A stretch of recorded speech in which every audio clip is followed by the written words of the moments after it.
कागल तालुक्यातील म्हाकवे इथं 3 ठिकाणी घरफोडी झाली आहे।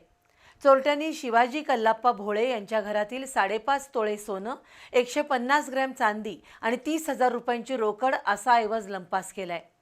घटनास्थळी ठसे तज्ञ आणि श्वान पथकाला पाचारण करण्यात आलं होतं। आज सकाळी चोरीची ही घटना उघडकीला आली आहे।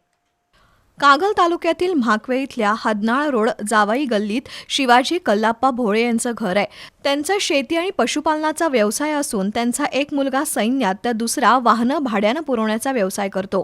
गुरुवारी भोळे हे पत्नीसह मेहुण्याच्या कार्यक्रमासाठी गोरंबे इथं गेले होते, तर त्यांचा मुलगा परगावी गेला होता।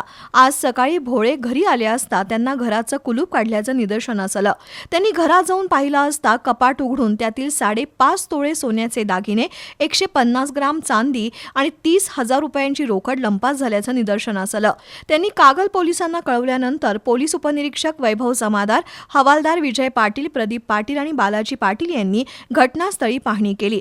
तसंच ठसे तज्ञ, फॉरेन्सिक लॅब आणि श्वान पथकाला पाचारण करण्यात आलं होतं। श्वानानं भोळे यांच्या घरातून परिसरातील अशोक यशवंत पाटील यांच्या घरापर्यंत माग काढला।